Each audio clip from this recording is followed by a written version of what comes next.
friends, it's Teresa and welcome back to my channel. In today's video I am going to be talking about my thoughts on Baldur's Gate Act 2 and the inevitable heartbreak that came with the realization that I messed up my romance with Karlach. It's great. Before I get started on where Act 2 ends, I realized a little too late in my first video talking about Act 1 that I never really talked about what Baldur's Gate is about. Baldur's Gate is a Dungeons & Dragons inspired video game. This is the third one in the series. I have yet to start watching or trying to play 1 and 2, but I have been able to pick up on things pretty easily despite never having played the 2 prior games. It is an open world concept with turn-based combat, very closely following actual D&D, where you have initiative roles. You play as your character who has recently just been kidnapped by a mind flayer, and this mind flayer puts a tadpole in your eye and makes it so that in a few days you are now going to turn into a mind flayer. So now you and the other people who have been kidnapped with you have to find a cure before you turn into a mind flayer. And of course, naturally, because it's D&D, the plot thickens and thickens until it's like a really thick molasses and very dramatic. And naturally, because again, D&D, you got romances. So Act 2 ends kind of when you learn about what exactly is in the prism, and it's not just your best friend, your weird mind flayer head buddy.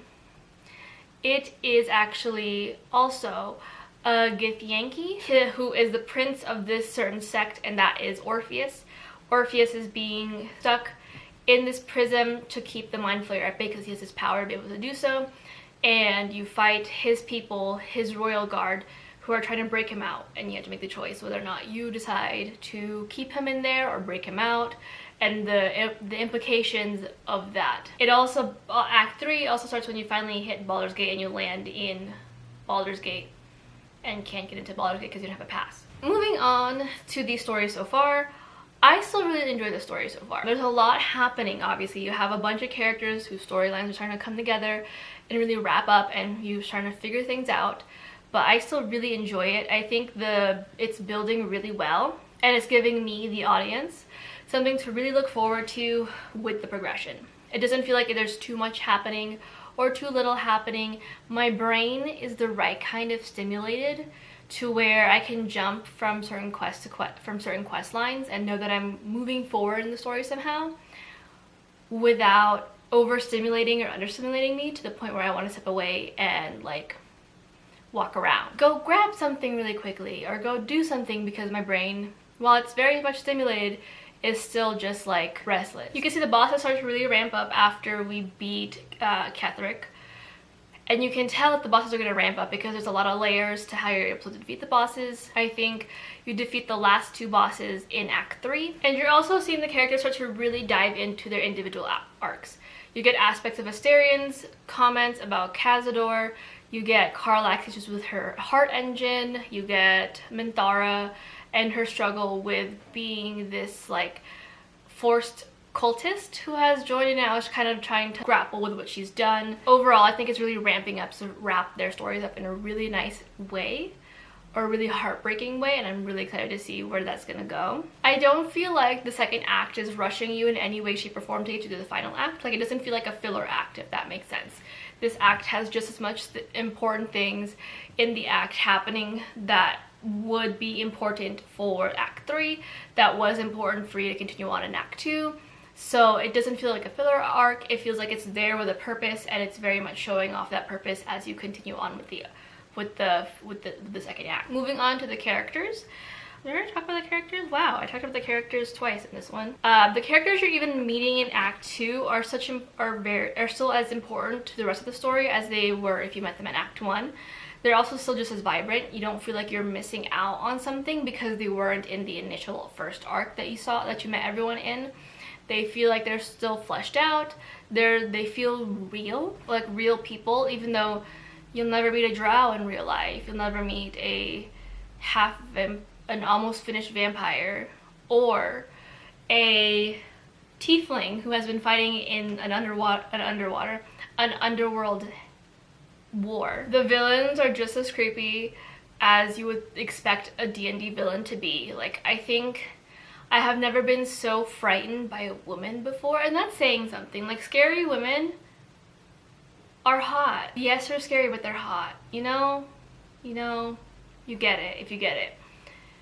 Orin is just scary. And I don't know if it's because of the weird moving blood situation in her face and the rest of her body, or the fact that she doesn't have pupils, but she's scary.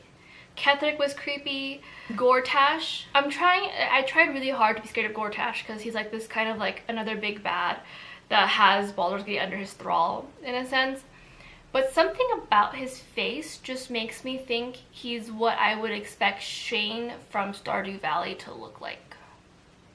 Am I the only one seeing the similarities here, or potential similarities? I also think the characters are such a cornerstone to this game. And I say that I've said that already in the first video that I will link somewhere in this video or down below in the description. Like, as we know, I'm a very character-driven girly. So if characters can really hook me and keep me going, then it's a good book, good game, good TV show. You know, it's a good movie. It's just a good piece of media if the characters can have me hooked and I want to keep knowing about them. I think the characters really carry this story from the major to the minor characters, to the characters you meet very briefly, to the ones that break your heart, to the ones that like follow you throughout the entire story. I think it's really important that no one character feels like they're one-dimensional. They all feel very fleshed out, even if you only meet them for like a side quest. You can tell the creators really took their time to create each arc and create each character and create each like personality and each little quirk that they have, and I feel that the voice actors really carried that as well. Like, there's a lot of focus on the characters in this one, and I think that the voice actors did a wonderful job of really bringing these characters to life, and you can tell that the creators took a lot of time and care into these characters, which just makes the game so much better. Even though you don't meet everyone in one go, like obviously if you save Minthara in Act 1, you don't really see her until Act 2, but despite that, each character is vibrant, they're all important, and it doesn't feel like one character is outweighing the others more than one character outweighs the others in terms of storyline, in terms of importance to the story, in terms of their personality, or however. I feel like they're all very balanced out and really just balance each other out in terms of like where their stories are going, which I really enjoyed. Moving on to the playability, I definitely think the game builds up your confidence quite a lot. By Act 2, you have been, for sure, been in quite a few battles, so you understand the beats of what your characters need to do in order to be a successful play, like in order to be a successful battle. You're getting in the groove of the gameplay for each of the characters you are playing or having been included in your party, and it's just fun to be able to really understand your character and know like, okay, so I only have this many spell slots, so I should probably focus on either controlling the field, using a stronger spell, or just keeping it all for like the counter spells and reactionary spells that I have. Which, as a warlock, I only have 3 spell slots. It is me, my Eldritch Blast, and my Booming Blade against the world, truly. Because I only got 3 of those spell slots, and I only use 2 cantrips most of the time. Everything else is a counter spell or Hellish Rebuke. I definitely feel more confident as a player, and the only thing that I really struggle with is because I am definitely more of a caster kind of girly, but I definitely feel more confident playing a caster in this game. The only thing I don't have confidence in is playing a melee character, specifically a barbarian. My Minthara is she's a cocktail of things, but she's a fighter, barbarian, paladin, and I always struggle with trying to figure out when the good time for her to rage would be, because she only has, I think, 3 or 4 rage like slots to use. So I always end up asking my husband, being like, is this a rage moment? Can I rage? I've been getting a little better now that I'm in Act 3 of figuring out when is a good time to rage, but sometimes in some battles I'm just like, do I rage? Can I rage? Should I rage? I also feel like another thing I struggle with is trying to figure out what spells are good to counterspell. Like, obviously you can pick and choose. You can take a look at everything, and thankfully there's a tooltips option in the game that shows you like how much damage this one will do, what it actually does, which is very helpful. But sometimes I just kind of start the spell and I'm like, well, again, slowly gaining the confidence, and that has been really fun and really like satisfying for me as a player, both in the game and out of the game as a D&D player. Again, super fun for me. Moving on to the thing I mentioned in the beginning of this video, which is the romances. So you guys know I am a Karlach girly, love Karlach. I loved Karlach. So In the game, she is set up as a very slow burn romance. She cannot physically touch anyone because she will light them on fire. So when I was playing through this, I was playing with the intention that it was a slow burn romance. I was playing thinking that I wouldn't be able to do anything with her, even hold her hand, until like Act 2, maybe Act 3. And then I get to Act 1 and it ends and I get rejected at the Grove. And I'm like, it's okay. You know, she's approved literally every other line that I've said in this game. So maybe she's just rejecting me because she doesn't want, you know, she doesn't want to light me on fire, which is like very romantic of you, Karlach. Thank you very much. And then I get to like the middle of Act 2.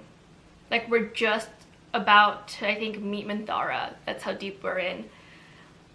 And I talk to my friend and his tone is just like, oh, I don't think it's too late.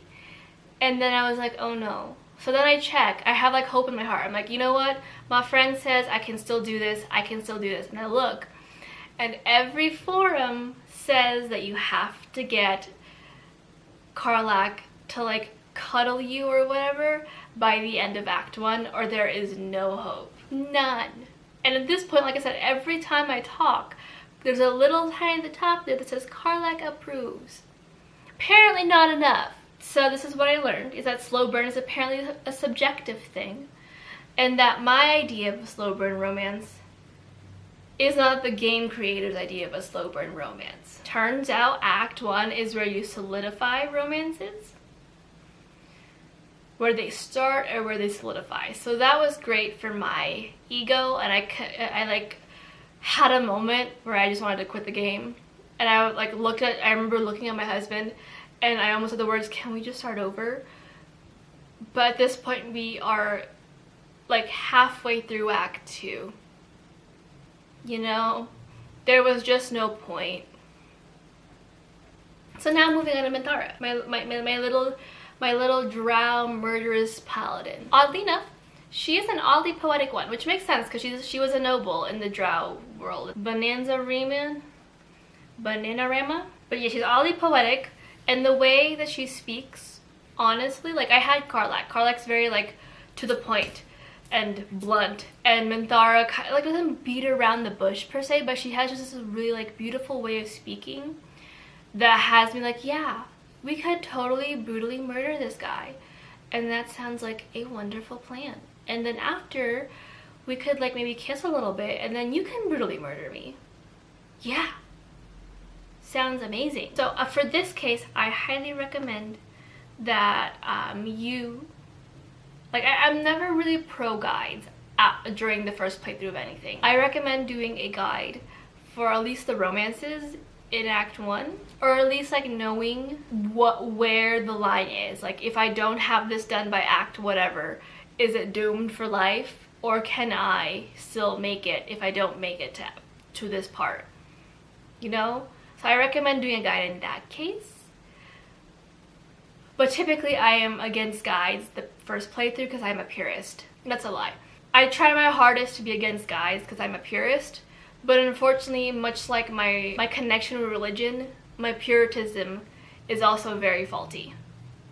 So depending on the game, I will have to look up a guide at some point, but typically do not recommend it. But I do recommend it for the romances, because what do you mean a slow burn romance that was set up as a slow burn romance has to solidify by Act 1 out of 3 acts? Or maybe I've just read too many slow burn romances and I've just kind of like layered my idea onto it, and that's considered slow burn in a D&D world. I don't know. I would try to talk about my hopes for the rest of the plotline, but I'm pretty much a good chunk of the way through Act 3 by the time this video comes out.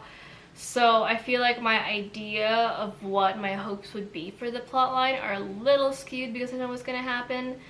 I just want to know what's gonna happen to Tadpole. I'm not gonna lie. Like, what are we gonna do about the little thing squirming in her eyes? Like, if we defeat the brain, do the tadpoles die? Or does it like use the tadpole as a way to create another brain by merging all of the tadpoles together? Like all the people's tadpoles in their heads together to make like one gigantic new brain? What does that mean for mind flayers all over the world? But that is it for my thoughts on Baldur's Gate 3 so far. If you like this kind of video, let me know in the comments down below. Hit like, subscribe, and comment, and I'll talk to you guys in my next video. Stay safe until then. Bye.